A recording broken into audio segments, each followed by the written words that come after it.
পোনপ্ৰথমতে সকলোকে নমস্কাৰ। এখন ধুনীয়া অনুষ্ঠানটা আপোনালোকে অনুষ্ঠিত কৰিছে। আজি শীতৰ উপন্যাস জোনাকী মেল।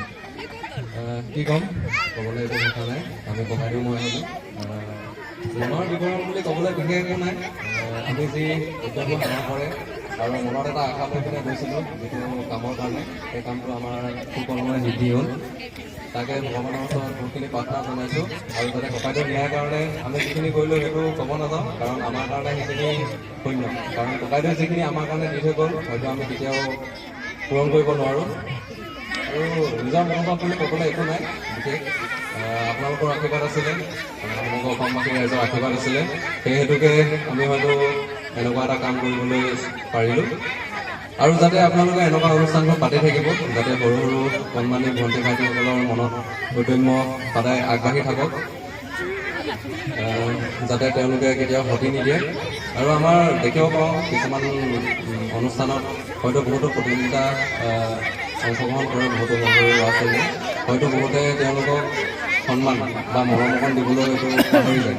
তেনেকুৱা কাম কেতিয়াও নকৰিব, কাৰণ এডাল কাপ পেঞ্চিল বা এডাল ৰবৰ দিলেও তেওঁৰ মনত মনোবল দুগুণ বাঢ়িব।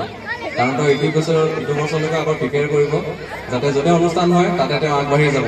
তেনেকুৱা কৰ্মদৰ্শনসমূহ আমি দেখুৱাব লাগিব ডাঙৰবোৰে, যাতে অনাগত দিনত তেওঁলোকে আমাৰ মাজত এটা পোহৰ পিলাই দিয়ে, যিটো পোহৰে হয়তো আমাৰ গোটেই গাঁওখনকে বা অসমখনকে ৰঙীন কৰি দিয়ে।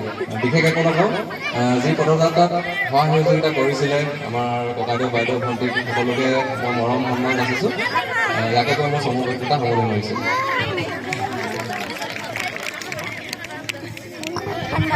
ধন্যবাদ জনালোঁ শান্তনুলৈ।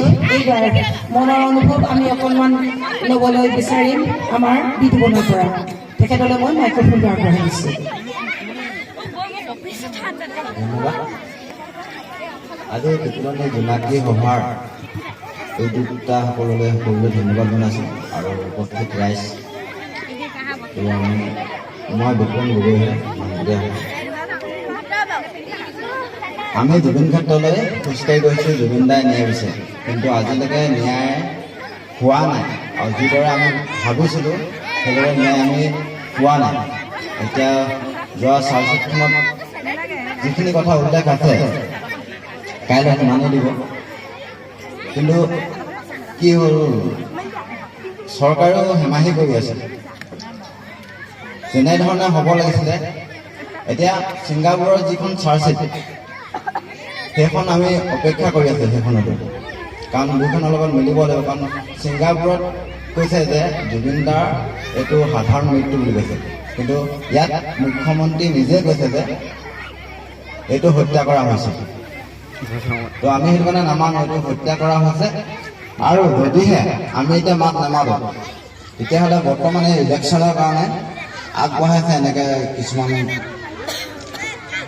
এনেকুৱা এখন চাৰ্জশ্বিট দিছে যিখন নেকি সম্ভৱ নহয়। মানে সকলোৱে জানো হত্যা হৈছে, কোন কোন জড়িত আছে সেইটোও জানো, কিন্তু সেইমতে হোৱা নাই।